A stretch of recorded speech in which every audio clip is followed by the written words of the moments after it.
بسم الله الرحمن الرحيم. السلام عليكم ورحمة الله وبركاته.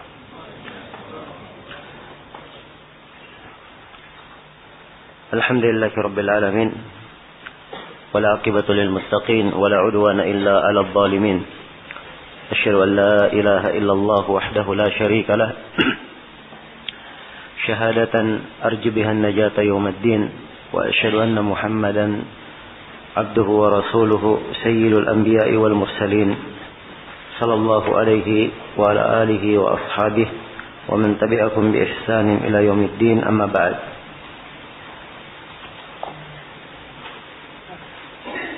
Ini majelis keberapa? 15 ya? Ya, baik. Ini majelis yang ke-15 dari pembahasan kita mengkaji kitab Ad-Durrul Bahiyah fil Masail Fiqhiyah karya Imam Asy-Syaukani rahimahullahu ta'ala.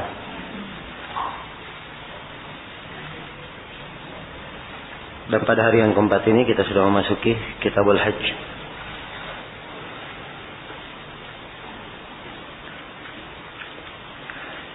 Berkata Imam Asy-Syaukani rahimahullahu ta'ala, Kitabul Hajj, Kitab Al-Hajj, yajibu ala kulli mukallafin mustati'in fawra, wajib atas setiap mukallaf mampu sesegera mungkin. Ya. Di sini ada 3 pembahasan. Yang pertama tentang definisi haji. Haji secara bahasa adalah al-qasd. Secara bahasa adalah al-qasd, adalah maksud. Dan secara istilah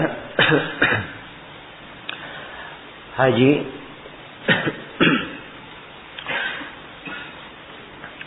haji adalah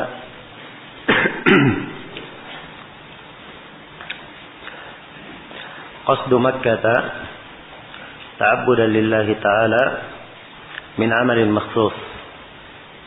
Haji adalah memaksudkan Mekah dalam rangka beribadah kepada Allah Subhanahu wa taala dengan amalan yang khusus. Dengan amalan yang khusus. Ya. Itu definisi haji.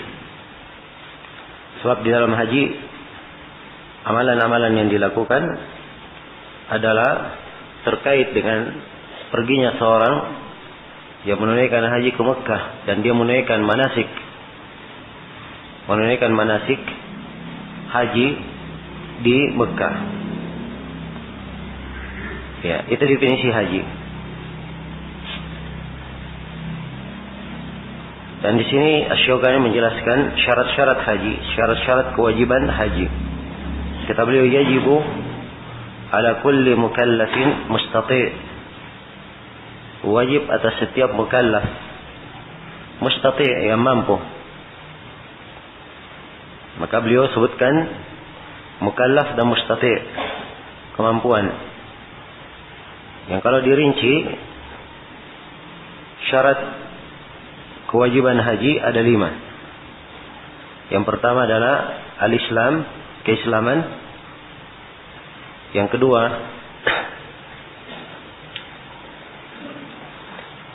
kedua adalah al-aql, dia waras. Yang ketiga adalah al-bulugh, ya balik. Ya, dan balik ini syarat wajibnya. Andai kata ada anak kecil belum balik dihajikan, maka dia mendapat pahala, dan ibunya mendapat pahala atau orang tuanya mendapat pahala.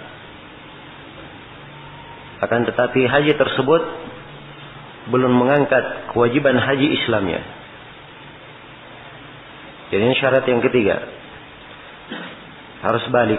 Syarat yang keempat al-hurriyah, dia bebas. Ya, sebab budak tidak ada kewajiban haji. Kemudian syarat yang kelima adalah al-istita'ah, kemampuan. Ini yang dibahasakan, 4 syarat dibahasakan oleh Asy-Syaukani dengan kata mukallaf, dan syarat yang kelima dibahasakan dengan kata mustati'. Mustati' artinya apa? Mampu. Dan kemampuan ini mencakup dua hal. Kemampuan mencakup dua hal.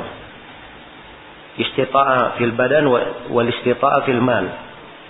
Kemampuan di dalam badan dan kemampuan di dalam harta. Kemampuan di dalam harta. Ya. Syarat kemampuan ini diterangkan di dalam Al-Quran. Allah Subhanahu wa ta'ala berfirman, "Walillahi 'alan nasi hijjul baiti man istata'a ilaihi sabila."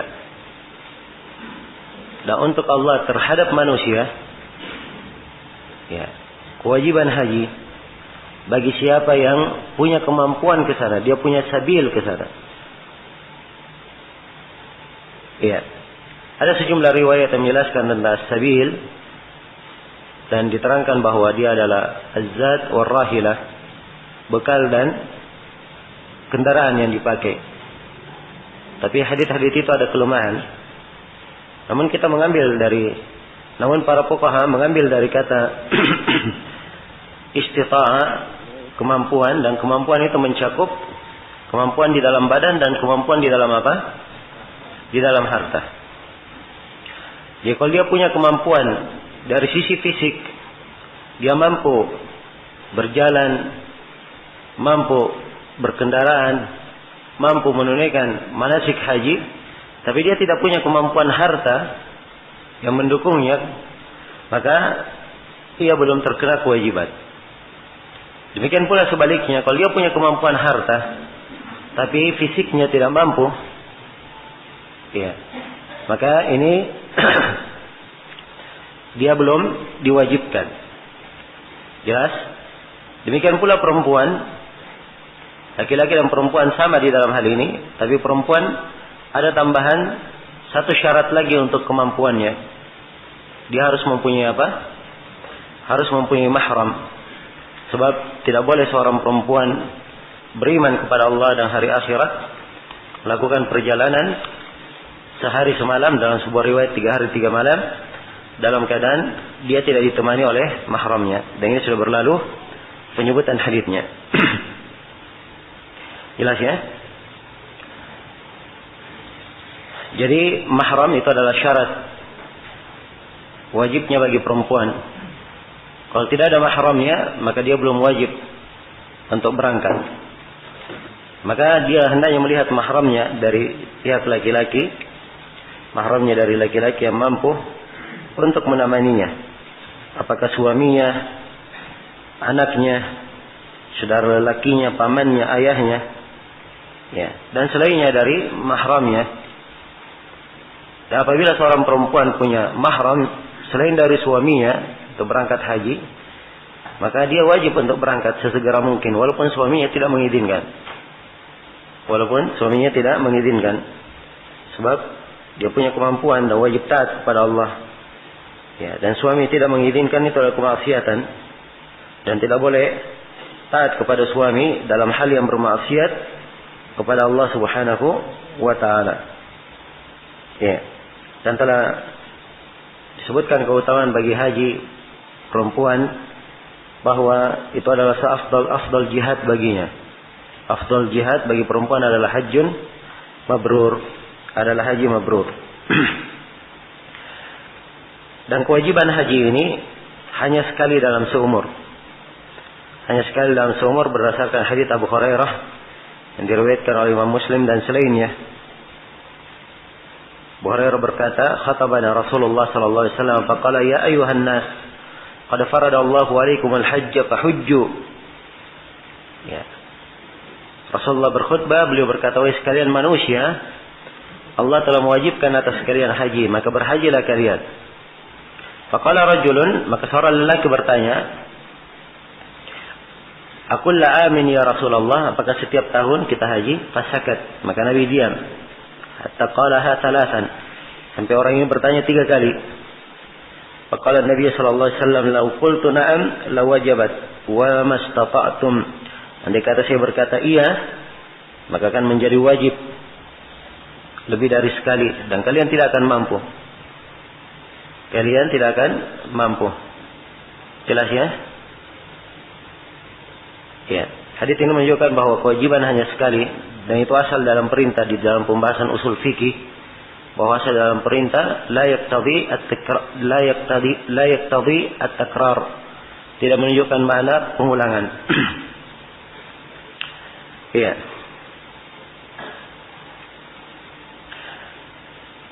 Kemudian Syaukani rahimahullahu taala berkata, fauran, sesegera mungkin. Nah, pembahasan ketiga, haruskah ibadah haji dilaksanakan sesegera mungkin? Ya. Jawabannya iya, sebab ibadah haji itu adalah salah satu kewajiban, salah satu rukun dari rukun Islam. Siapa yang punya kemampuan hendaknya sesegera mungkin dia melakukannya. Dan di dalam hadits Ibnu Abbas yang diriwayatkan oleh Imam Ahmad dan selainnya, Rasulullah sallallahu alaihi wasallam telah bersabda, "Ta'ajjalu ila al-hajj." Yani al-fariidhah, fa inna ahadakum la yadri ma yu'radu lah. Kata Nabi sallallahu alaihi wasallam, bersegeralah kalian kepada haji, sebab salah seorang dari kalian la yadri, dia tidak tahu ma yu'radu lah, apa yang tiba-tiba datang menghalanginya. Ya. Apa yang tiba-tiba datang menghalanginya.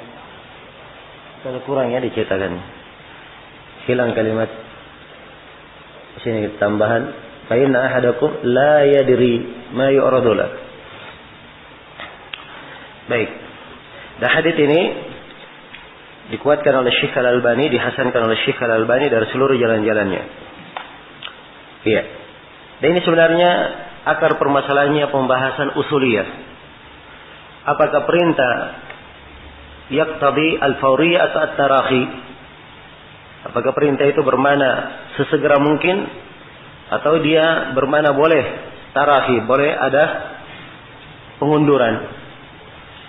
Ya, dan yang benarnya bahwa asalnya dalam perintah itu menunjukkan sesegera mungkin dilakukan. Sebab Rasulullah sallallahu alaihi wasallam bersabda, "Wa ma amartukum bi amrin fa'atu minhu mastata'tum." Apa yang saya perintah kalian dengan perintah, maka lakukanlah dengan sesegera mungkin. Allah Subhanahu wa taala berfirman, "Wasabiqu ila maghfiratin min rabbikum." Dan berlomba-lombalah kalian kepada pengampunan dari Rabb kalian. Di ayat yang lain, "Wasari'u ila maghfiratin min rabbikum." Ya, kalimat musara'ah, musabaqah, ini semuanya menunjukkan kesegeraan. Ya, secepat mungkin. Baik. Jadi ini 3 pembahasan berkaitan dengan masalah haji. Ya, pendahuluan untuk haji. Kemudian fasal Imam Syaukani di sini menjelaskan ta'yin nau'il hajj, penentuan jenis manasik. Ya, jenis manasik haji. Kata beliau rahimahullahu taala, ada 5 pembahasannya yang kita berikan garis besar di sini. Yang pertama, kewajiban niat haji. Yajibu ta'yinu nau'il haji bin niyah. Ya, kata beliau wajib untuk mentakyin jenis haji dengan niat. Ya. Ini wajib untuk ditakyin. Dalil tentang wajibnya mentakyin adalah hadits innamal a'malu binniyat. Setiap amalan tergantung dengan niatnya, dan juga diterangkan dalam sejumlah riwayat Rasulullah sallallahu alaihi wasallam menerangkan jenis-jenis manasik.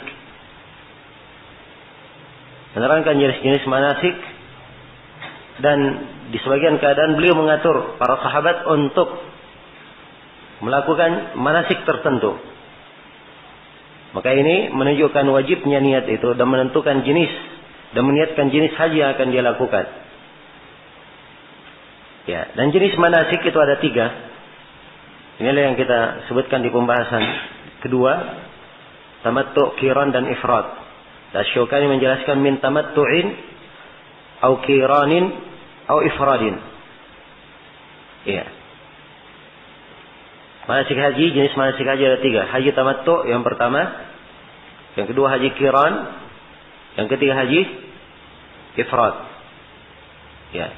Haji tamattu', ya, dikatakan tamattu' sebab ada tahallul antara dua manasik.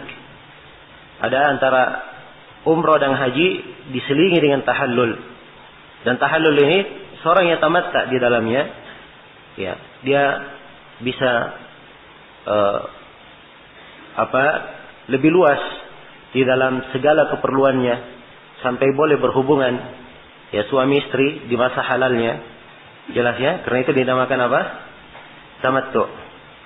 Ya, jadi haji tamattu ini adalah dia menggabungkan atau dia melakukan umrah kemudian diselangi dengan tahallul, setelah itu dilanjutkan dengan apa? Dilanjutkan dengan haji. Dilanjutkan dengan haji. Ya. Ini yang disebut dengan apa? Dengan tamattu. Ya. Jadi tentunya di pelaksanaan haji secara umum ada umrah dan ada apa? Ada haji, kan begitu? Ada umrah dan ada haji. Kalau dia sudah masuk di dalam pelaksanaan umrah, sudah masuk dalam pelaksanaan haji, ini namanya dia ihram sudah. Jelas ya? Kalau dia sudah selesai umrahnya, sudah selesai hajinya, maka itu dia dikatakan halal. Dikatakan apa? Halal. Dan tamattu ini, ya, dia pelaksanaan umrah dan pelaksanaan hajinya diselingi dengan apa? Dengan tahallul. Diselingi dengan tahallul. Jelas ya? Baik, ini tamattu. Kalau qiran, ya, qiran artinya digandengkan, digabungkan. Sebab umrah dan hajinya digandengkan jadi satu manasik. Ya, langsung disambung. Setelah umrah tidak ada tahallul, tetap pakaian ihram sampai apa? Sampai selesai manasik hajinya. Selesai manasik hajinya. Jelas ya? Ini yang disebut dengan nama apa? Qiran. Ya. Tapi haji qiran ini menjadi wajib apabila seseorang itu membawa apa? Membawa hewan sembelihan. Dia membawa hewan sembelihan. Nah, ini yang membedakan antara haji tamattu ini dan haji apa? Haji qiran. Kalau haji tamattu, yang tamattu tidak membawa apa? Tidak membawa sembelihan. Kalau haji qiran dia bawa sembelihan. Ini perbedaan pertama. Perbedaan kedua antara qiran dan tamattu. Kalau haji tamattu, ya, umrahnya dan sa'inya 2 kali. Umrah dan sa'inya berapa kali? 2 kali. Kalau haji qiran, ya, kalau haji qiran sa'inya boleh 1 kali saja. Boleh 1 kali. Jadi kalau dia datang ke Mekah, umrah, dia sudah tawaf, kemudian sa'i, maka sa'i ini sudah mencukupi sa'inya nanti untuk haji. Sa'inya nanti untuk apa? Haji. Jelas ya? Sebab di haji nanti ada sa'i, ada tawaf ifadah, kemudian setelah itu apa? Sa'i. Maka sa'i setelah itu kalau dia haji qiran, kapan dia sudah sa'i di awal kali dia datang, maka itu sudah cukup untuk sa'i apa? Hajinya. Ini 2 perbedaan. Kemudian yang ketiga adalah haji ifrat. Ya. Ifrat adalah dia sendirikan. Jadi dia hanya meniatkan apa? Hanya meniatkan haji saja. Hanya meniatkan haji saja. Ya. Jelas? Dan tidak ada perbedaan antara haji qiran dan haji ifrat ini. Tidak ada perbedaan antara haji qiran dan haji ifrat kecuali dalam satu hal. Apa satu hal itu? Dalam hal membawa sembelihan. Sebab haji ifrat tidak ada sembelihan. Jadi dari sisi kaifiatnya sama dengan haji qiran. Jelas sampai sini? Ya. Dan 3 jenis haji ini, 3 jenis manasik ini, semuanya adalah hal yang disyariatkan. Seorang memilih. Dan ini dari keringanan syariat. Dari keringanan apa? Syariat. Ya. Dan dimaklumi ya, hajat manusia beraneka ragam. Hajat manusia beraneka ragam. Ada sebagian orang yang kadang subhanallah dia terlambat datang ke Arafah. Terlambat datang ke mana? Ke Arafah. Iya. Maka kalau dia mengambil tamattu, dia misalnya datang ke Arafah Tanggal 9 hari Arafah sudah. Ya, jelas ya? Sudah sore hari di Arafah. Ini kalau dia ambil haji tamattu, maka dia apa? Dia umrah dulu, ya. Tawaf dulu, kemudian sa'i, kemudian pergi cukur. Berapa lama waktu yang dia perlukan? Jelas ya? Ya. Bahkan nanti di keadaan yang keadaan darurat, Arafah itu bisa sampai subuh. Ya. Jadi kalau misalnya ada yang datang ke malam 10 Dzulhijjah sudah, dia sudah jam 3 subuh baru nyampe. Dia umrah dulu, maka ini tidak akan dapat apa? Tidak akan dapat haji. Ya, tapi kalau dia ambil ifrat, ini akan mudah baginya. Akan mudah baginya. Jelas ya? Kemudian orang kan ada namanya keperluan-keperluan, apalagi sekarang ini, ya, yang namanya kepadatan, kemudian kemacetan, ini mempengaruhi sekali pelaksanaan ibadah haji itu. Sehingga kadang pelaksanaan ibadah haji itu memakan waktu yang sangat lama dikarenakan padatnya manusia. Jelas ya? Baik, maka ini 3 jenis manasik. 3 jenis manasik semuanya adalah hal yang disyariatkan. Saya ulangi, yang pertama apa? Tamattu. Apa tamattu itu? Dia gabungkan dia lakukan haji ya dengan cara dia umrah dahulu, kemudian tahallul, kemudian apa? Kemudian haji. Ya, tamattu bawa sembelihan atau tidak? Tidak membawa. Yang kedua, qiran. Qiran caranya bagaimana? Dia gabungkan antara haji dan umrah. Ya. Tapi ini catatannya bagi siapa yang membawa sembelihan. Dan kita katakan, ya, sa'inya bagaimana? Ya, boleh 1 kali saja. Kalau dia sudah sa'i sekali, maka itu sudah mencukupi. Ya, berikutnya. Jelas ya, sudah mencukupi yang dia haji. Yang ketiga adalah haji apa? Ifrat. Haji ifrat. Ya, kalau haji ifrat, dia sama dengan haji apa? Qiran. Perbedaannya tidak membawa sembelihan. Ya. Baik, dari 3 jenis haji ini yang mana yang lebih afdal? Ya, Asy-Syaukani menjelaskan wal awwalu afdaluha. Yang pertama itu yang paling afdal. Apa yang pertama tadi? Haji tamattu. Itu yang paling afdal menurut pendapat yang terkuat. Menurut pendapat yang terkuat. Bahkan menurut Ibnu Abbas, ya, dan sejumlah para a'immah, pendapat ini yang dikuatkan oleh Syekh Al-Albani, dikuatkan pula oleh Syekh Muqbil dan selainnya. Ibnu Al-Qayyim kelihatannya mendukung sekali pendapat ini di Zadul Ma'ad. Ya. Mereka berpendapat bahwa siapa yang tidak membawa sembelihan, maka wajib dia tamattu. Wajib dia apa? Wajib dia tamattu. Ya. Ini bukan mengatakan paling afdalnya lagi tamattu, tapi mengatakan apa? Wajibnya tamattu bagi siapa yang tidak membawa sembelihan. Ya. Jelas ya? Dan mereka punya dalil-dalil dalam hal ini. Ya, sebenarnya dalil-dalil itu sangat kuat sekali kalau kita perhatikan. Tapi subhanallah, ya, ada satu perkara yang menjadikan kita berat untuk mengatakan wajibnya.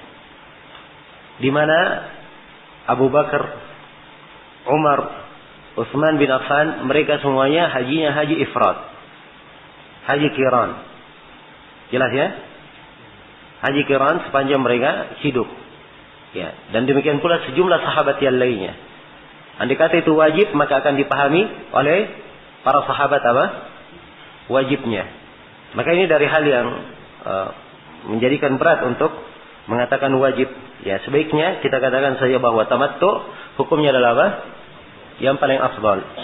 Dia tidak sampai ke tingkatan wajib untuk dipilih bagi siapa yang tidak membawa sembelihan. Jelas ya? Selesai berkaitan dengan tamattu. Berikutnya kata penulis rahimahullah, wa yakunul ihramu minal mawaqitil ma'rufah. Dan hendaknya ihram itu dari miqat-miqat yang dimaklumi. Ini ada 2 pembahasan. Pembahasan yang pertama, berihram dari miqat. Berihram dari miqat. Iya. Berihram dari miqat. Sebab ihram itu harus dimulai dari miqat. Kapan dia lewat dari miqat? Iya.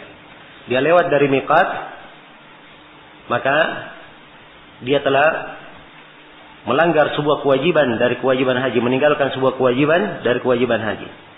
Itu kalau tempat mikotnya, dia berihram dari tempat mikotnya. Adapun ihramnya sendiri, membaca niat ihram, itu adalah rukun dari rukun ibadah. Haji maupun apa? Umrah. Jelas ya? Dibedakan ya antara dua hal. Membaca ihramnya dan apanya? Dan mikot dari tempat, dan berihram dari mikot. Saya ulangi dua hal yang harus dibedakan. Berihramnya, yaitu membaca ihramnya, meniatkan ihramnya, memulai ihramnya, dengan berihram dari tempat apa? Mikot. Ini dua hal berbeda. Kalau ihramnya itu rukun dari ibadah. Jelas? Kalau berihram dari tempat mikot, ini apa? Adalah kewajiban. Adalah kewajiban. Ya, kalau rukun hilang, maka rukunnya apa? Ibadahnya tidak apa? Tidak syah. Ibadahnya tidak syah. Jelas ya? Jadi ihramnya berihram dari mikot. Ya. Bentuknya dia niatkan. Sekarang dia tamattu. Maka dia berihram. Dia berkata labbaik Allahumma umrah. Ya, sebab tamattu dia umrah dulu kan? Ya, jadi dia hanya berkata labbaik Allahumma umrah. Setelah itu dia jalan. Dia lakukan manasik apa? Umrahnya. Sampai di Mekah dia tawaf, kemudian sa'i. Setelah sa'i apa? Dia pendekkan rambutnya. Kalau di musim haji utamanya dipendekkan sebab dekat dengan apa? Sudah dekat dengan haji, dan di haji nanti mau cukur lagi. Ya, kalau dia gundul, ya, pas di musim hajinya apa yang akan dia cukur? Ya. Jelas ya? Maka utamanya pendek, kecuali kalau jaraknya masih jauh. Ya, misalnya dia umrah haji di bulan Syawal. Ya. Ini untuk apa namanya? Umrah untuk hajinya. Maka tidak ada masalah, dia gundul tidak ada masalah. Sebab Syawal masih ada ya banyak waktu. Ya masih ada 2 bulan lagi untuk apa? Untuk ke Dzulhijjah. Jadi ada Syawal, Dzulqa'dah baru masuk apa? Dzulhijjah, masih bisa panjang rambut itu. Jelas ya? Baik. Jadi setelah cukur, orang yang mutamatti ini setelah cukur, maka dia sudah tahallul. Dia boleh pakai pakaian biasa lagi, ya. Halal segala sesuatu untuknya, wangi-wangian, ya, bahkan halal hubungan suami istri. Jelas ya? Ya, setelah itu pada tanggal 8 Dzulhijjah yaumut tarwiyah dia ihram lagi. Ya. Dia ihram lagi. Dia berkata labbaik Allahumma apa? Hajjan. Labbaik Allahumma hajjan. Ya, dan ihramnya ini tidak harus di miqat. Di mana saja dia di Mekah. Apakah dari hotelnya atau dimanapun. Ya, dan tidak harus dia apa? Datang ke depan Ka'bah seperti banyak jemaah haji sekarang kalau tanggal 8 rame-rame masuk ke Ka'bah. Ya, bahkan ada yang ya lebih khusus lagi. Dia tidak mau ihram kecuali dari arah corong tempat air di Ka'bah itu, ya mengarah ke Syam. Ya. Dan ini kekeliruan. Ya. Dia ihram dari mana saja? Setelah ihram, mulailah melakukan manasik haji. Dia ke apa namanya? Sunnahnya ke Musdalifah, ke Mina dulu, yaumut tarwiyah tanggal 8, setelah itu besoknya tanggal 9 ke Arafah, setelah itu ke Musdalifah, setelah itu hari Nahar, dia melempar Jamratul Aqabah, setelah melempar Jamratul Aqabah, dia menyembelih, setelah menyembelih dia cukur, setelah cukur dia tawaf ifadah, kemudian sa'i, ya. Jelas ya? Nah, setelah itu dia sudah tahallul. Dan kita akan terangkannya tahallul di hari Nahar, bagaimana ketentuannya dengan melakukan 2 dari 3 hal yang wajib. Baik. Ya. Jadi itu ihram dengan bentuk apa? Tamattu. Kalau ihramnya dalam bentuk qiran, maka orang yang qiran langsung berkata labbaik Allahumma apa? Hajjan wa umrah sekaligus, sebab dia menggabungkan apa? Haji dan umrah. Ya, hajjan wa umrah atau umrah wa hajjan, tidak apa-apa, tidak ada masalah. Ya, jelas dia gabungkan. Ya, caranya setelah dia ihram sudah dia masuk ke Mekah. Tawaf, kemudian sa'i. Ya, rambut tidak boleh sekarang. Belum bisa dicukur. Setelah tawaf, sa'i, maka dia tetap pakai ihram. Sampai musim haji. Tanggal 8 dia ke Mina, Tarwiyah, setelah itu ke Arafah. Ya, dan seterusnya sama dengan tamattu. Jelas ya? Sama dengan tamattu, kecuali dalam masalah sa'i yang telah kita singgung. Kalau dia sudah sa'i di depan, maka sudah cukup setelah ifadahnya. Ya. Ini kalau apa? Qiran. Kalau ifrad, Ya, dari miqat dia berihram. Ya, miqat ifrat itu dia cuma haji saja. Karena itu dia ihramnya labbaik Allahumma hajjan. Langsung saja labbaik Allahumma hajjan. Sudah jalan. Ya, sama dengan apa yang dilakukan oleh apa? Orang yang qiran. Jadi ini ihram yang dibaca. Dan ihram ini sifatnya adalah apa? Ini adalah apa tadi? Rukun atau wajib? Rukun. Sebab ini bagian dari ibadah. Dalam haji maupun umrah, dia adalah rukun. Jelas ya? Nah, berihram dari mikotnya, dari tempat mikotnya, ini lain lagi. Ini namanya kewajiban. Namanya apa? Kewajiban. Andai kata ada yang melewati mikot, ya, dia berihram, dia lewati mikot, dia tidak dari mikot, seperti banyak jemaah haji sekarang, ya, nanti pakai bajunya di Jeddah, ya, maka ini sudah melewati mikot. Hajinya syah, tapi dia meninggalkan sebuah kewajiban. Ya, kalau dia meninggalkan sebuah kewajiban, ada nanti ketentuan. Orang yang meninggalkan kewajiban, apa yang denda yang dikenakan terhadapnya. Iya, jelas ya? Apa denda yang dikenakan terhadapnya? Kita akan bahas nanti. Ya, selesai sudah di sini berkaitan dengan masalah berihram dari miqat. Jadi itu yang dimaksudkan. Kita terangkan dua hal sekaligus. Berihram dari miqat, ihram bermakna rukunnya. Berihram dari miqat bermakna ihram dari tempat apa? Miqatnya, dan itu bermakna apa? Wajib. Sekarang penulis berkata minal mawaqitil ma'rufah, dari miqat-miqat yang ma'rufah, yang sudah dikenal. Ya. Jadi tempat-tempat dia berihram itu sudah ditentukan. Ada miqat-miqat. Sudah diterangkan di dalam syariat. Sudah diterangkan di dalam syariat kita. Miqat-miqat tersebut. Ya. Rasulullah SAW menjelaskannya dalam hadits Ibnu Abbas, dalam hadits Ibnu Umar. Ya, diterangkan tentang miqat-miqat tersebut. Nah, waqata Rasulullah sallallahu alaihi wasallam li ahli al-Madinah, dalam hadits Ibnu Abbas ya, waqata Rasulullah sallallahu alaihi wasallam li ahli al-Madinah Dal Hulaifah, wa li ahli Syam al-Juhfa, wa li ahli Najd Qarn al-Manazil, wa li ahli al-Yamani Yalamlam. Rasulullah sallallahu alaihi wasallam memberikan taukid. Ya. Untuk penduduk Madinah miqatnya adalah Dzul Hulaifah. Untuk penduduk Syam, miqatnya adalah apa? Yalamlam, al-Juhfa. Untuk penduduk Najd, miqatnya adalah Qarnul Manazil. Miqatnya adalah Qarnul Manazil. Dan untuk penduduk Yaman, miqatnya adalah Yalamlam. Miqatnya adalah Yalamlam. Iya, baik. Ini miqat di dalam hadits ini disebut dengan nama mawaqit apa? Al-Makaniyah. Mawaqit Al-Makaniyah. Ya. Miqat yang berupa tempat-tempat. Kan waktu, kan kita berbicara waktu. Dan miqat itu dari sisi bahasa telah kita terangkan di pembahasan mawaqit. Apa dari sisi bahasa miqat di pembahasan salat? Miqat dari kata apa? Waktu. Dari sisi istilah miqat adalah al-qadarul mahdud lil fi'li min zamanin wa makan atau makan. Ya, kadar yang ditentukan untuk melakukan amalan, apakah berupa waktu atau berupa tempat. Itu namanya miqat. Di sini penjelasan apa? Tempat-tempat bermiqat. Ya, kalau mawaqit al-hajj yang bermakna waktu-waktu haji, waktu haji itu adalah bulan Syawal, bulan Dzulqa'dah, dan bulan apa? Dzulhijjah. Itu waktu-waktu haji. Jelas ya? Jadi kalau dia ingin ihram, maka dia mulai dari Syawal. Begitu matahari terbenam dari Ramadan, sudah mulai masuk Syawal, maka siapa yang umrah di situ, dia niatkan juga haji, maka itu umrahnya sudah cukup untuk apa? Untuk hajinya, tamattu untuk haji. Jelas ya? Baik. Ya, ini berlaku sampai tanggal 10 Dzulhijjah. Tanggal 10 Dzulhijjah. Ya, ini mawaqit al-hajj namanya, dari sisi zamannya. Kalau tempatnya ini yang diterangkan di hadits ini, ya. Kalau penduduk Madinah, miqatnya di mana? Dzul Hulaifah. Penduduk Syam al-Juhfa. Penduduk Najd Qarnul Manazil. Penduduk Yaman Yalamlam. Kata Nabi, "Hunna lahunna wa liman ata alaihinna min ghairi ahlihinna liman kana yuridul hajj wal umrah." Ya. Kata Nabi sallallahu alaihi wasallam, miqat ini hunna, miqat-miqat ini lahunna, bagi penduduk negeri itu. Wa liman ata alaihinna, dan bagi penduduk negeri yang datang melewati negeri tersebut. Min ghairi ahlihinna, walaupun bukan penduduknya.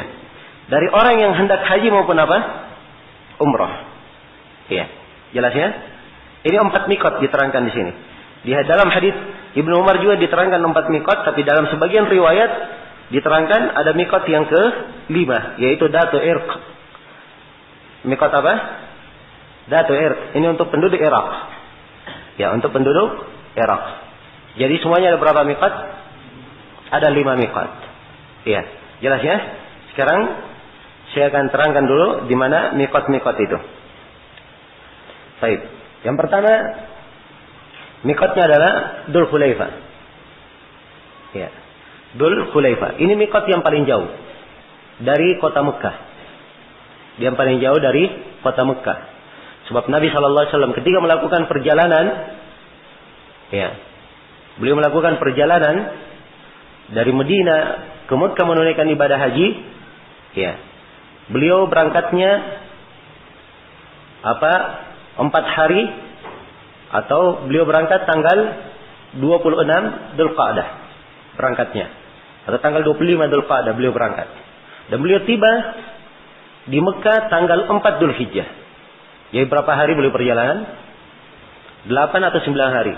Sebab tidak tahu bulan itu 9 hari, 29 atau 30. Nah itu kita katakan 8 atau apa? 9 hari. Jelas ya? Jadi ini mana ini? Nah, ini ya. Ini Dzul Hulaifah. Ya, Dzul Hulaifah. Berapa kilo tertulis? Hah? 450. Ya, 450 ya. Baik, sudah cocok 450. Ya. 450 kilo. Ini untuk ukuran kilonya. Dia paling jauh sekarang. Ya alhamdulillah sekarang kemudahan.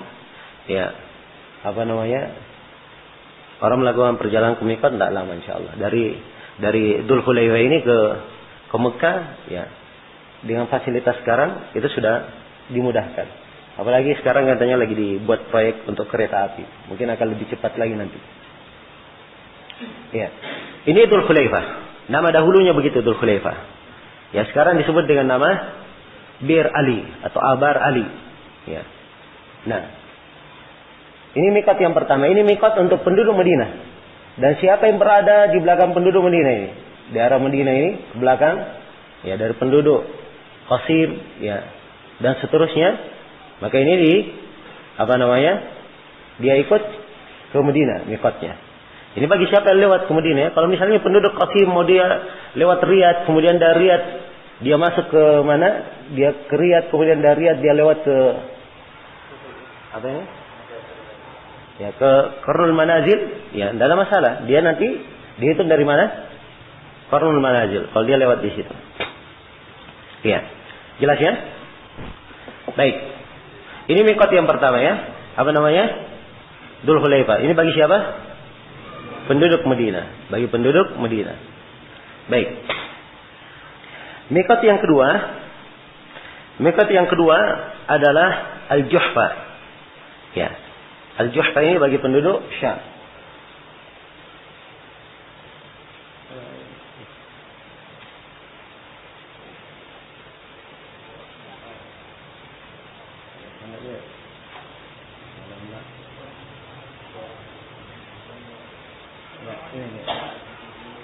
Baik, ini Al-Juhfa. Nah, Al-Juhfa ini bagi penduduk Syam. Ya, penduduk Syam dan siapa yang semisal dengannya yang datang dari arah laut. Biasanya Syam, Mesir, dari Maghrib, semuanya masuk lewat sini. Kemudian masuk ke Mekah. Jelas ya? Ini Al-Juhfa. Nah. Ya. Kemudian mikot yang ketiga disebut dengan nama Qarnul Manazil. Ya. Ini Qarnul Manazil. Ini bagi siapa dari arah mana? Dia datang dari arah Najd. Ya, dari arah Najd ke belakang ini. Ya. Inilah kota-kota yang berada di belakangnya. Qarnul Manazil sekarang di Taif ya, masuk wilayah Taif. Dia Taif. Ya, kemudian terus ke belakang masuk kota Riyadh. Ya. Kalau ke belakang lagi dia masuk ke Dammam dan negeri-negeri yang berada di sekitar situ, dari Bahrain, kemudian Imarat, semuanya masuk dari arah apa? Dari arah ini. Kalau mereka lewat darat ya. Ini Qarnul Manazil. Ya. Dan Qarnul Manazil ini yang merupakan miqat di mana? Di Taif. Ini adalah miqat yang paling dekat ke Mekah. Dia miqat sudah yang paling dekat ke mana? Ke Mekah. Jaraknya berapa? 84 kilo. 94. Nggak banyak sekali. Ini berapa ya? Nah, salah ya. Iya. Kalau nggak salah 75 kilo. Qarnul Manazil. Baik. Ini apa ini? Berapa kilo ini? 187. 183 pasnya. 183. Kalau Juhfa 183. Kalau ini apa ini? Yalamlam. Yalamlam 93 kilo. Kalau ini? Apa ini? Dato Irq 94. Berapa ini? Iya, 94. 84 atau 94 itu? 94 ya. Jadi yang paling dekatnya ini Qarnul Manazil. Dia cuma 75 kilo. Iya. Cuma 75 kilo. Jelas ya? Itu di Taif. Qarnul Manazil sekarang disebut dengan nama As-Sailul Kabir. Disebut dengan nama As-Sail Al-Kabir. Berikutnya adalah Yalamlam. Ini Yalamlam. Ya, Yalamlam ini yang datang dari arah Yaman, yang datang dari arah Janub, dari arah selatan Saudi. Ya, dari Jizan, dari Yaman, dari Indonesia juga datangnya dari sini. Yalamlam ini. Ini mikotnya orang Indonesia. Jelas ya?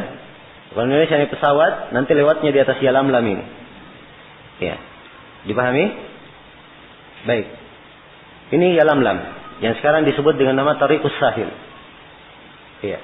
Tariq As-Sahil. Baik. Ini sudah berapa? Sudah 4. Yang terakhir ada Dato Irq. Dato Irq ini disebutkan bukan dari hadits Nabi, tapi Umar menetapkannya di situ dan telah dibangun di atasnya tidak ada yang menyelisih beliau dalam hal ini. Ya. Dan ini insyaallah taala juga dihitung sebagai miqat. Itulah Dato Irq. Nah, jadi ini mawaqit. Jadi siapa yang ingin melakukan ibadah haji harus melewati apa? Miqat-miqat ini. Ini kewajiban. Ya. Dia dari miqat ini melakukan ihram. Nabi berkata, "Hunna lahunna." Miqat-miqat ini bagi penduduk negeri itu. Waliman ata alaihinna min ghairi ahlinna. Dari penduduk yang bukan dari sini, ini lewat miqat. Mereka lewat miqat semuanya ihram dari mana? Dari sini. Kalau dia pakai pesawat, nanti begitu sudah mendekati, maka mereka baca apa? Baca ihram. Ya. Tidak harus dari miqat sini ya. Yang penting sejajar dari miqat. Lihat ya sejajarnya. Paham ya? Penting sejajar melewatinya. Ya. Jadi kalau misalnya dia mau ini juga, dia lewat di ini, dia masuk ke miqat, biasanya musim haji miqat itu ramai. Sebab setiap miqat biasanya pemerintah sudah bangunkan di situ masjid. Bahkan semua miqat yang saya pernah ke sini, ke Yalamlam, pernah Qarnul Manazil, pernah juga ke Dzul Hulaifah. Semuanya ada masjidnya, ya WC-WC-nya lengkap semuanya. Siapa yang mau mandi di situ, siapa yang bahkan perlengkapan haji pun semuanya lengkap. Iya. Yang tidak bawa kain ihram lupa, ada kain ihram. Sendal jepit pun ada dijual di situ. Bagi siapa yang tidak punya sendal jepit. Jelas ya? Ini tempat-tempat al-mawaqit ini, semuanya sudah dimudahkan. Jadi kalau misalnya miqatnya ramai, karena banyak orang di dalam, maka boleh kita dari luar sejajar dengan miqat dan ihram dari situ. Tidak harus masuk di dalam miqatnya. Tidak harus masuk di dalam apa? Miqatnya. Jelas ya? Jadi siapa yang datang dari miqat itu menggiri ahlihinna, liman kana yuridul hajj wal umrah, bagi siapa yang ingin haji atau apa? Umrah. Kalau dia tidak ingin haji, tidak ingin umrah, dia ada keperluan misalnya ke Mekah, ya keperluannya dagang atau menjenguk saudaranya, menjenguk kawannya, ya. Jelas ya? Atau ziarah misalnya kunjungan ya kepada sebagian syekh misalnya, dia tidak ingin haji, tidak ingin umrah, maka itu tidak ada masalah, silahkan saja masuk. Tapi bagi siapa yang ingin haji dan umrah, maka wajib untuk berhenti di miqat, kemudian ihram dari apa? dari miqat. Jelas sampai sini? Baik. Kata beliau, kemudian kelanjutan, faman kana dunahunna famahalluhu min ahlihi. Ya, wa kadzalika ahlu Makkah yahilluna minha. Ya, sekarang pembahasan berikutnya, siapa yang rumah tinggalnya di belakang miqat. Ya, sekarang di sini ya, Dzul Khulaifah. 45 kilo. Dia tinggalnya di sini. Setelahnya. Ya, jaraknya dari kota Mekah misalnya dia tinggal di wilayah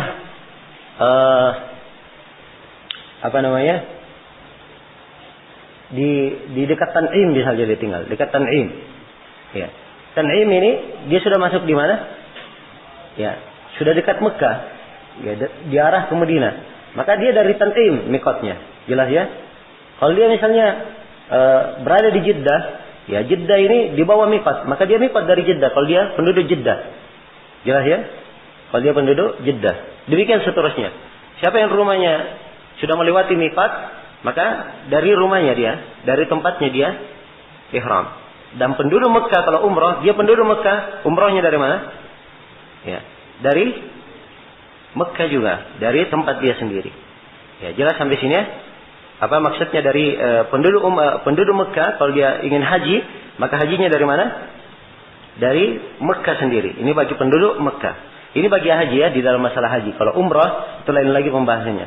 Kalau umrah dia harus keluar di tanah halal. Ya, sebab ada tanah haram. Tanah haram itu wilayah Mekah. Tanah halal dia ke Arafah, ke Ju'rana atau ke Tan'im, itu tanah halal semuanya. Sudah keluar di wilayah tanah haram.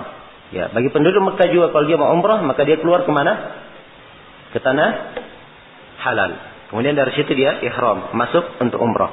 Ini kita membahas tentang haji, ya, tadi. Baik. Selesai sudah pembahasan tentang miqat haji. Kemudian berikutnya yang kelima,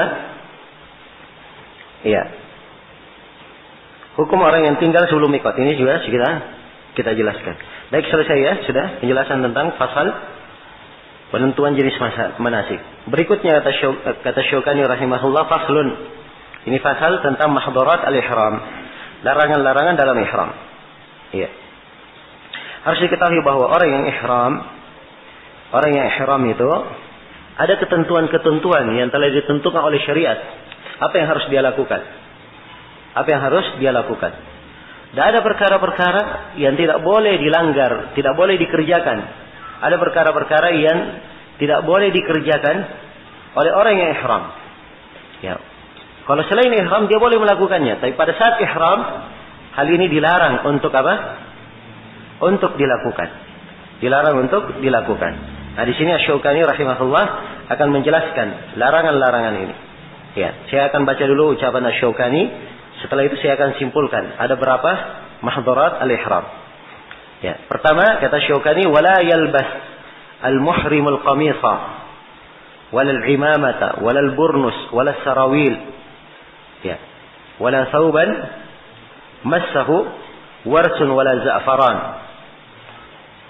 Nah. Kata beliau, dan tidak boleh seorang muhrim memakai qamis. Ya, memakai qamis. Dia memakai baju yang terus menutupi apa? Tubuhnya. Menutupi tubuhnya. Nah, itu yang disebut dengan nama qamis. Walal imamah, dia tidak boleh memakai imamah. Imamah apa yang dililitkan di atas kepala. Walal burnus. Ya, burnus ini sama dengan saub. Ya, cuman dia ada tutup kepalanya. Ada tutup kepalanya. Jadi baju saub biasa, jubah, tapi pakai apa? Tutup kepala. Ya, bahasa Indonesia kita jubah ya. Kalau bahasa Indonesia kita. Ya, kalau qamis itu dalam bahasa Arab, dia menutupi tubuh, tidak ada kancingnya. Tapi kalau jubah dia ada apa? Ada kancingnya, itu yang disebut jubah. Jadi kalau dia pakai kancing ke bawah, dibuka dengan kancingnya, itu jubah namanya. Tapi kalau qamis dia tidak, dia tertutup. Itu disebut apa? Qamis. Ya, jelas ya. Jadi burnus ini dia sama dengan qamis, tapi ada tutup kepalanya. Ini biasanya dipakai pakaiannya orang-orang wilayah Maroko, Maghrib, ya, Libya, biasanya pakaiannya seperti itu. Pakai tutup apa? Tutup kepala. Ini burnus. Wala sarawil, dan tidak boleh dia pakai sirwal. Iya. Tidak boleh pakai sirwal. Wala thawban massahu warsun wala za'faran. Tidak boleh baju yang disentuh oleh wars dan za'faran. Ini dua jenis wangi-wangian. Ya, jelas ya? Ini pakaian-pakaian disebutkan di sini, ini diglobalkan dalam sebuah larangan, yaitu tidak boleh memakai kain yang disambung dengan jahitan. Ya, itulah makna kain berjahit itu. Jadi kain yang disambung dengan apa? Dengan jahitan. Ya, kalau dikatakan tidak boleh dijahit, ya semua kainnya. Sekarang pakai apa? Ya, pakai mesin jahit. Tapi maksudnya dia kain disambung dengan jahitan. Kita lihat misalnya contoh sarung ya. Ya, sarung ini karena ada sambungannya di tengah, iya kan? Kalau sambungannya ini dibuka, ya, dibuka, maka ini namanya sudah apa? Tidak berjahit lagi. Jelas ya? Kapan disambung dia jahit, maka ini dia memakai kain apa? Kain berjahit. Karena itu kain ihram, ya. Semuanya tahu ya kain ihram. Ya. Bagaimana kainnya? Ya. Dia cuma kain putih, lebar, ya. Yang cukup untuk apa? Membalut tubuh. Bisa dibuat sebagai sarung dan satunya bisa dijadikan sebagai apa? Sebagai rida, sesuatu yang menutupi apa namanya badannya dengan dililitkan di atas bahunya nanti. Jelas ya? Baik. Jadi dia tidak boleh memakai kain yang bersambung dengan jahitan. Ya, apakah qamis atau imamah, ya, atau burnus, ya, sirwal, ini tidak diperbolehkan. Sebab sirwal ada sambungannya. Ya, semuanya disambung dengan jahitan. Jelas ya? Kemudian di sini dikatakan walal khuffain. Ya. Dan tidak boleh memakai sepatu. Tidak boleh memakai sepatu.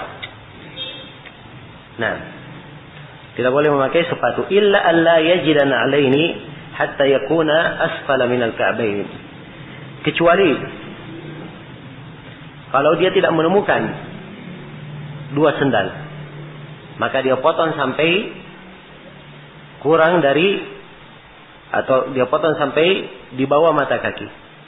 Dipotong sampai di bawah mata kaki.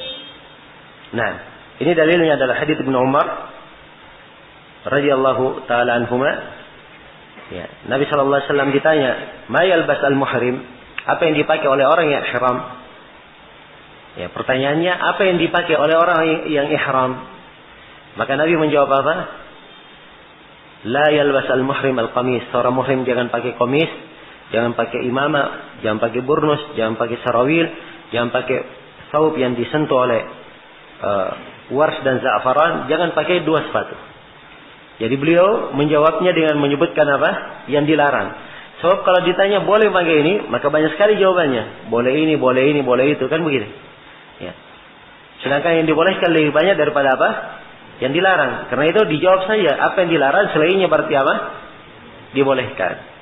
Ya, ini menunjukkan bahwa seorang yang menjawab pertanyaan tidak harus dia jawab sesuai dengan konteks pertanyaan apa yang diminta oleh penanya. Tapi dia memberikan jawaban yang sudah mencukupi apa yang dia tanyakan. Ya, dan ini dari fikih ya. Dari fikih. Ya, di dalam memberikan jawaban. Ya, jelas ya? Karena itu seorang mufti di dalam etikanya memberi fatwa, itu dia melihat keadaan orang. Dia melihat keadaan orang, bagaimana keadaannya. Ya, bagaimana dia datangnya dan seterusnya. Ya, ada indikasi-indikasi yang dari situ dia bisa membuka jawaban-jawaban. Jelas ya? Dan ini ada pembahasannya. Ya, di dalam babul ifta ada pembahasannya tentang etika memberi fatwa, dan juga ada pembahasannya di babul qada. Ya, sebab memberikan hukum juga itu tidak harus hukumnya sesuai dengan nas-nas.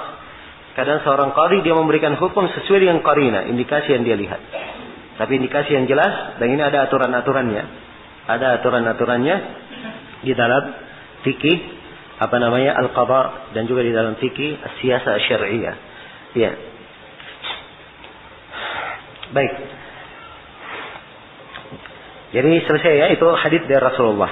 Ya, Nabi tidak boleh pakai khuffain illa alla yajida na'lain, kecuali kalau dia tidak mendapatkan na'lain. Falyaqta'huma, hendaknya dia potong sampai di bawah ya, di bawah mata kaki. Nah, jadi ini pelanggaran ihram yang pertama diterangkan di sini, tidak boleh memakai pakaian yang apa? Pakaian yang berjahit. Baik, kemudian yang berikutnya, dan sudah kita bahas ya tentang memakai sepatu.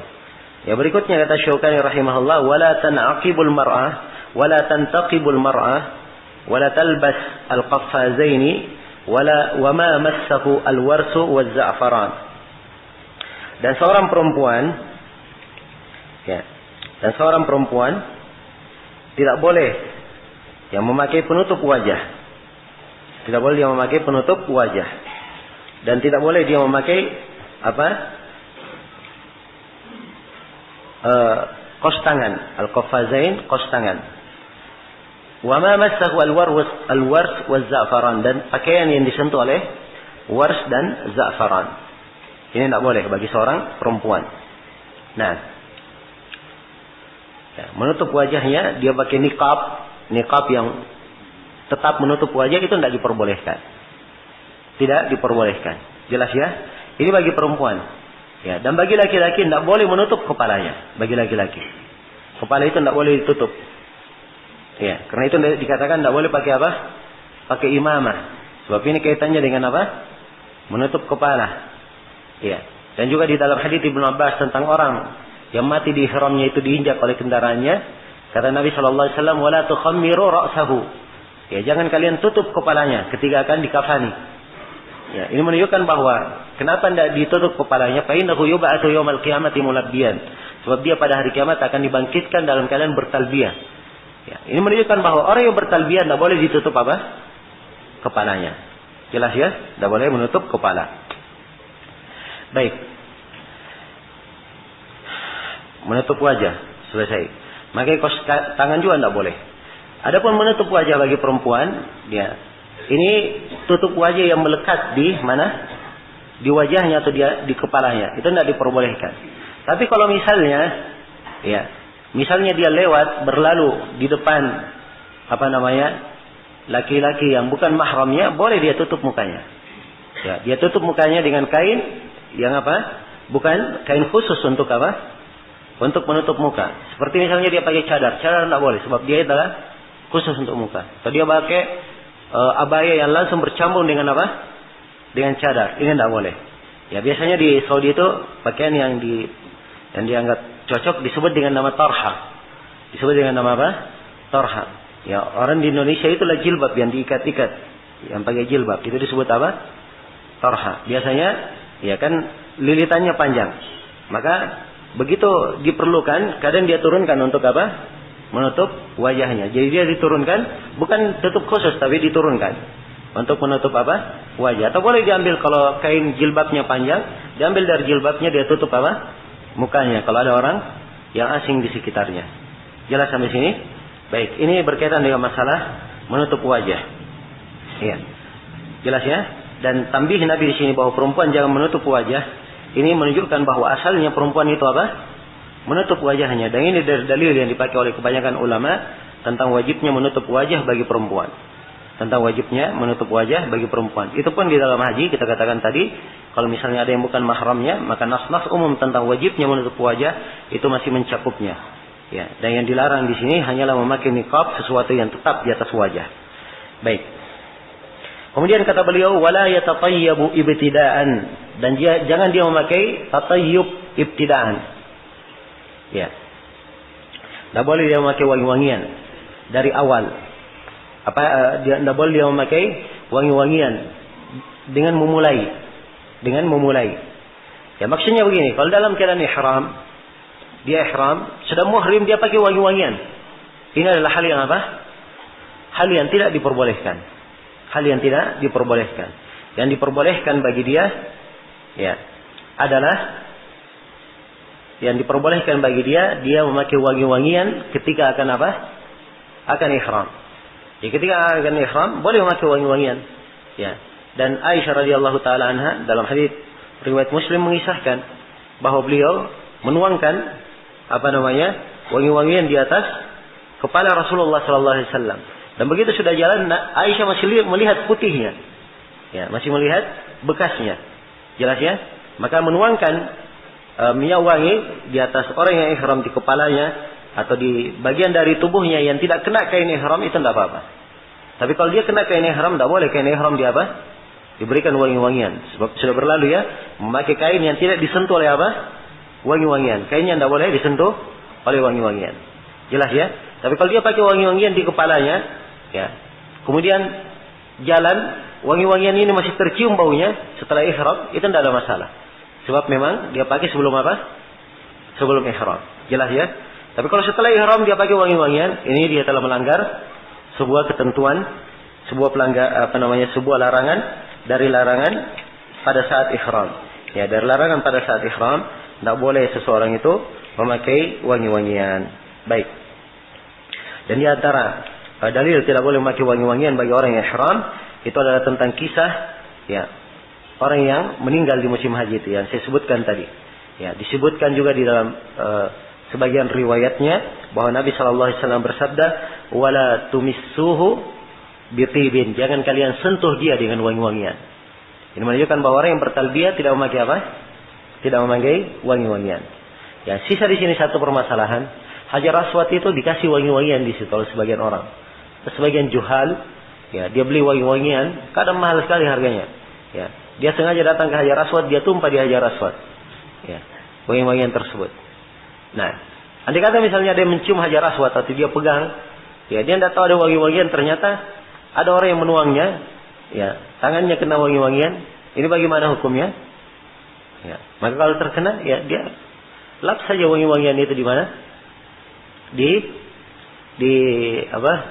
Di kelambu Ka'bah, lap saja di situ. Dia berusaha untuk membersihkan tangannya. Ya, jangan dia lap di mana? Ya, di pakaian ihramnya. Ya. Ini dia bikin kesalahan lain kalau dia lap di pakaian ihram. Apalagi kalau dia lap di punyanya orang. Ya. Jelas ya? Baik. Sisa itu kalau dia tidak tahu tadi. Bagaimana kalau dia tahu di situ ada wangi-wangian?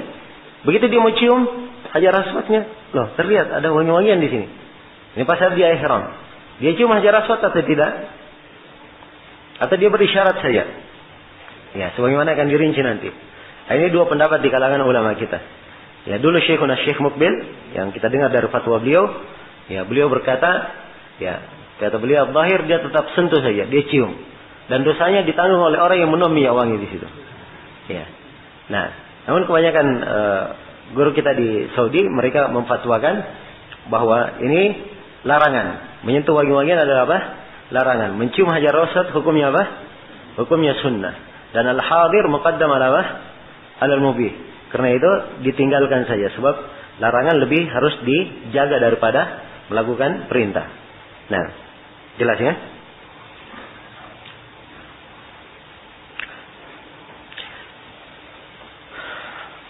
Selesai wangi-wangian. Kemudian kata beliau, wala ya'khudhu min sya'rihi aw basharihi illa li'udrin. Dan tidak boleh dia mengambil rambutnya atau dari kulitnya kecuali dengan udur. Ya. Kalau rambutnya ingin dia potong, tidak boleh. Tidak potong rambut. Rambut apa saja? Rambut kepala, rambut kumis, rambut mata, ya, rambut hidung. Ya, jelas ya? Rambut apa yang melekat di tubuh ataupun di kemaluan, semuanya tidak boleh. Yang jelas apa yang namanya rambut tidak boleh untuk untuk dipotong pada saat ihram. Dan ini masuk di dalam keumuman firman Allah Subhanahu wa taala, "Wala tahliku ru'usakum hatta yablughal hadyu mahillah." Jangan kalian memotong rambut-rambut kalian sampai al-hadyu tiba ke tempatnya. Nah, jelas ya? Baik.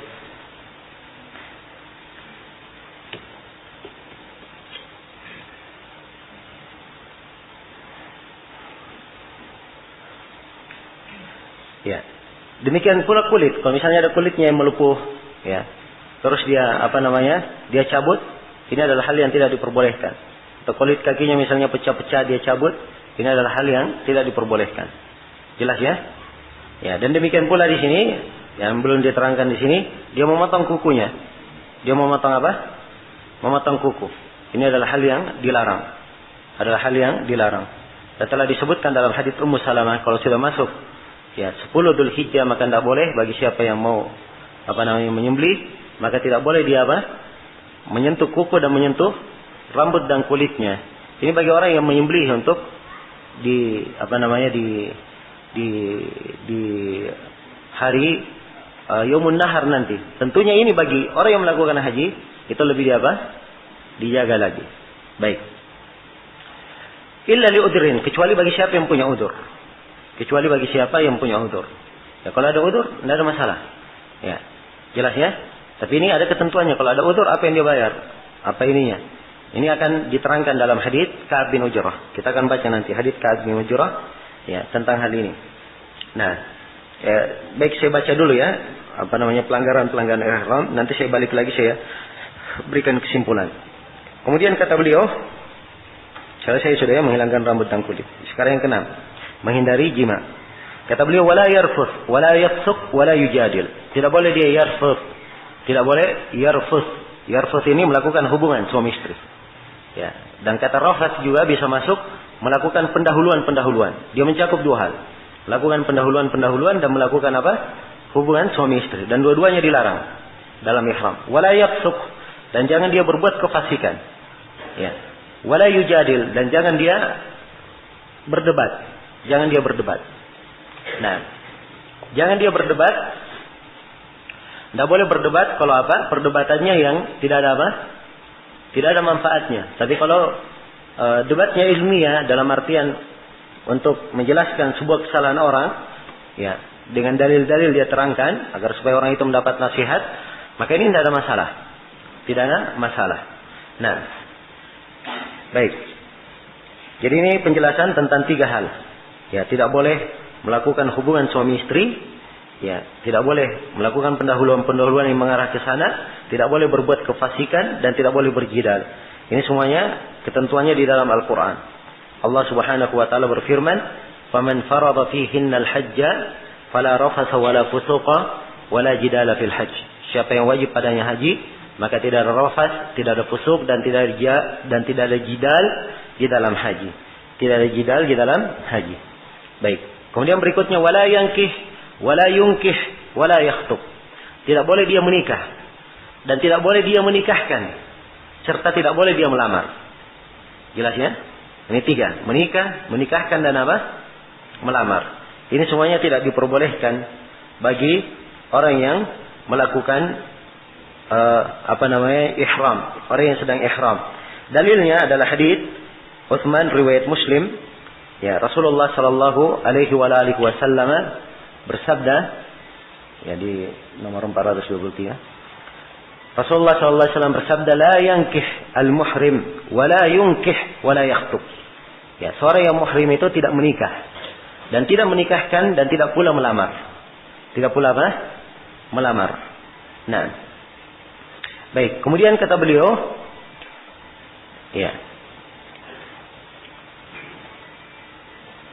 Kemudian kata beliau, dan di sini tentang menikahkan ini ada sebagian yang mengatakan boleh, dia berdalilkan dengan sebuah hadits, ya, tapi sebenarnya tidak ada kandungan pendalilan di situ. Ya, dan insyaallah di kesempatan lain kita terangkan. Kemudian berikutnya kata beliau, wala yaqtul faidan, dan tidak boleh membunuh faid. Ya, tidak boleh yang membunuh hewan buruan. Ya, ini dari larangan di dalam ihram, ya, membunuh hewan buruan.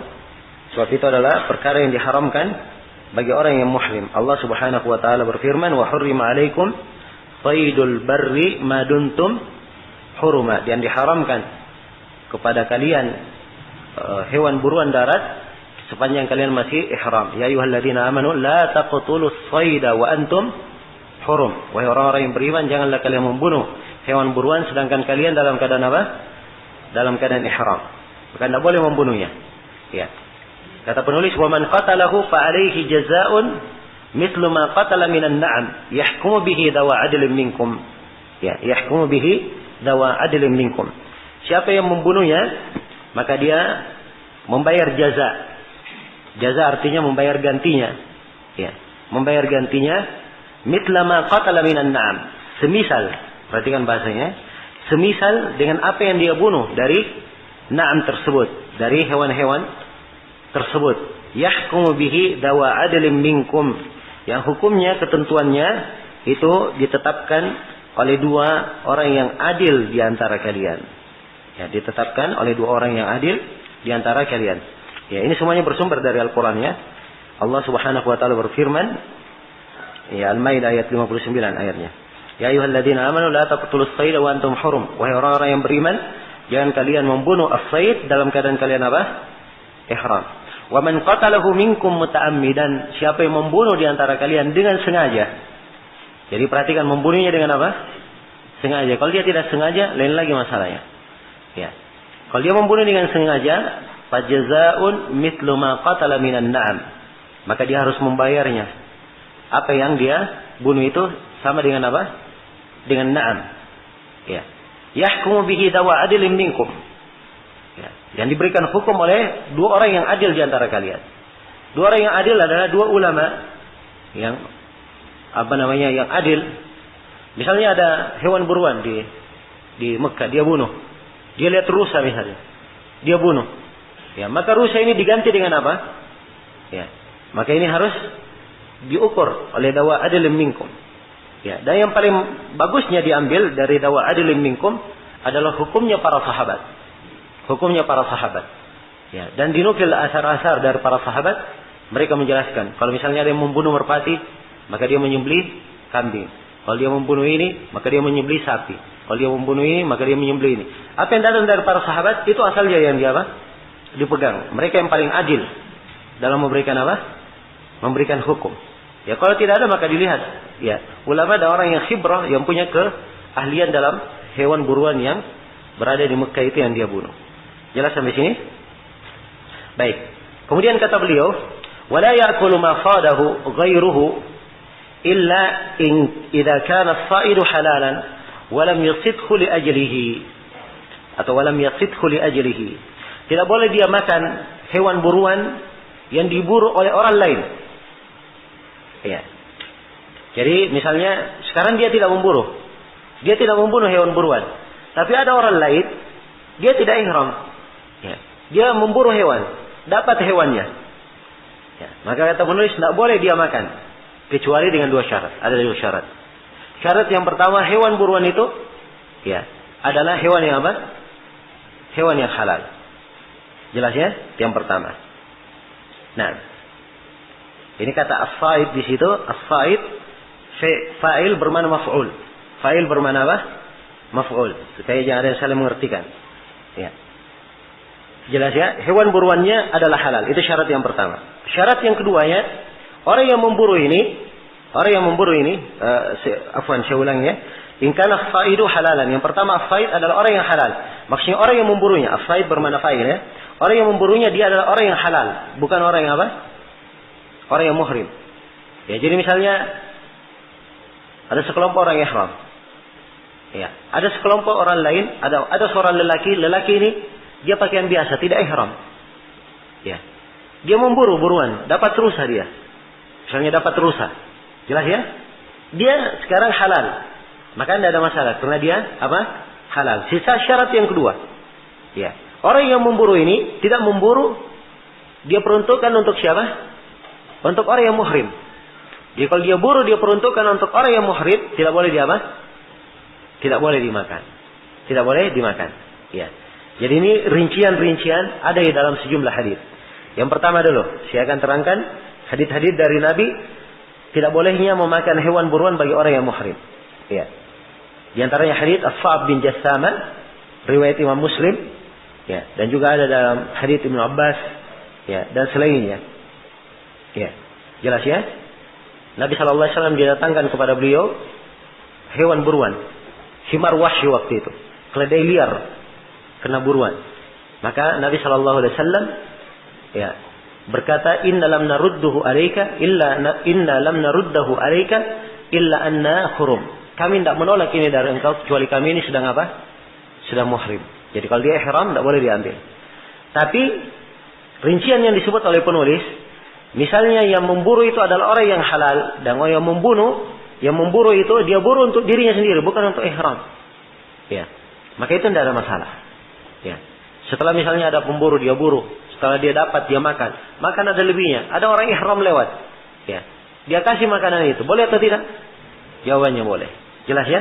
Ini ada kisahnya dalam hadits Abu Qatadah, riwayat Bukhari dan Muslim. Ya. Jelas ya? Jadi kata Abu Qatadah, suatu hari saya duduk ya bersama sejumlah lelaki dari para sahabat Rasulullah di sebuah rumah di jalan Mekah ya. Dan Rasulullah di depan kami. Mereka para sahabat ini sedang ihram.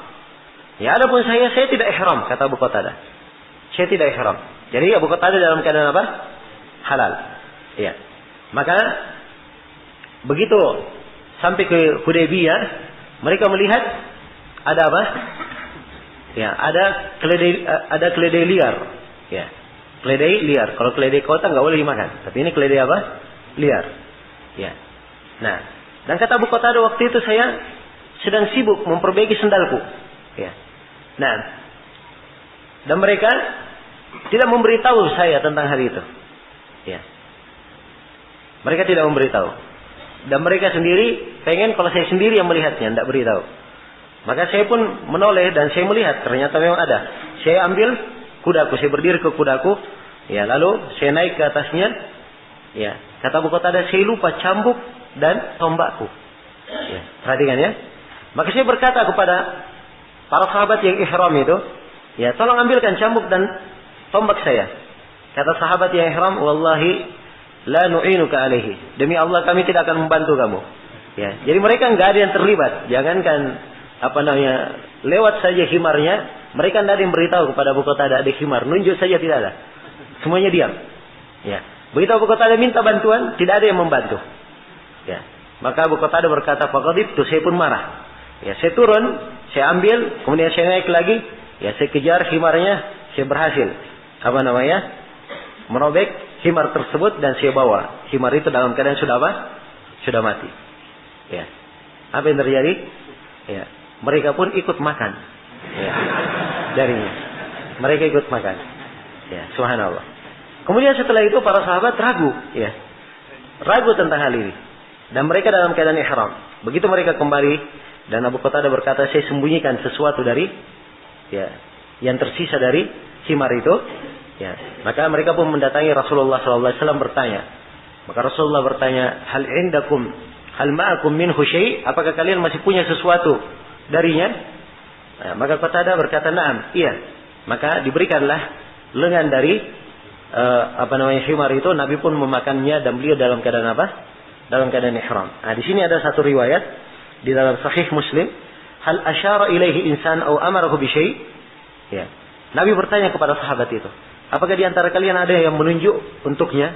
Dia menunjuk itu ada himar, atau ada di antara kalian yang memerintah dia? Kata sahabat, tidak ada. Kata Nabi, kalau begitu silahkan kalian makan. Nah, maka dari sini, ya, nampak ya bahwa perkecualian yang disebut oleh Syaukani itu benar. Ya. Jadi kalau ada orang lain yang memburu, itu asalnya tidak boleh dia makan, kecuali kalau ada dua syarat. Syarat yang pertama, yang memburunya bukan orang yang ihram. Syarat yang kedua, orang yang memburu tersebut, dia memburunya bukan untuk apa? Bukan untuk orang yang ihram, tapi untuk dirinya sendiri. Ya, untuk dirinya sendiri. Dan ini wajar ya.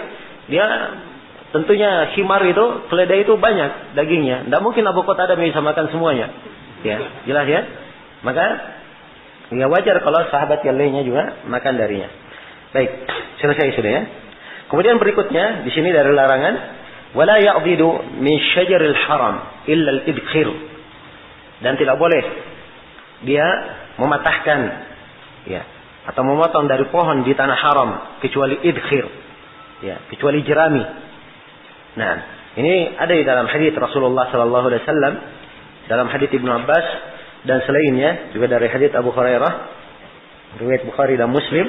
Rasulullah sallallahu alaihi wasallam bersabda ketika Fathu Makkah, "Inna hadzal balad haramun la yu'badu syaukuhu wa la yukhtala khalahu wa la yunaffaru sayduhu wa la tultaqat luqatuhu illa li mu'arrifin." Sungguhnya negeri ini adalah negeri haram. Ya.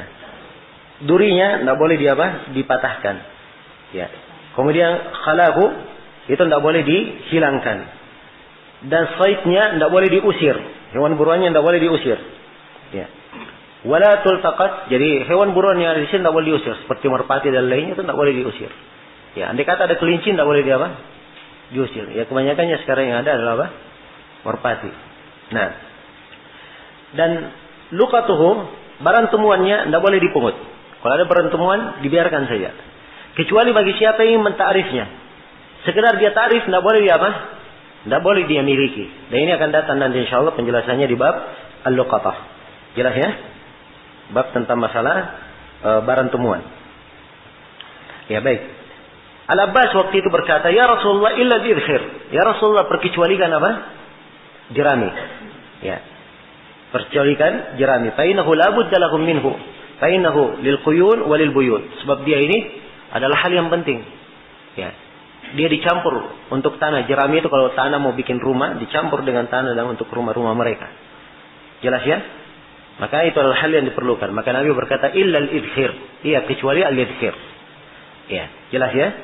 Maka al-idkhir ini diperbolehkan. Selain daripada itu, ya, kalau dia adalah tanaman yang asli, tumbuh dari kota Mekah, tidak boleh dicabut. Kecuali kalau tanamannya tersebut adalah tanaman ditanam oleh pemerintah, ya, bukan tanaman asli di situ. Ditanam, misalnya dia tanam tanaman di depan rumahnya, dia sendirian tanam tanaman depan rumahnya. Ya, kemudian dia panen, ya, dia pungut, dia pangkas tanamannya, itu tidak ada masalah, dia rapikan. Sebab dia sendiri apa? Dia menanamnya. Tapi kalau dia tumbuh asalnya dari Mekah, tidak boleh tidak boleh diganggu. Nah, jelas ya? Kemudian berikutnya kata Syaukani rahimahullah, wa yajuzu qatlul fawasikil khams. Dan boleh membunuh 5 fawasik. Boleh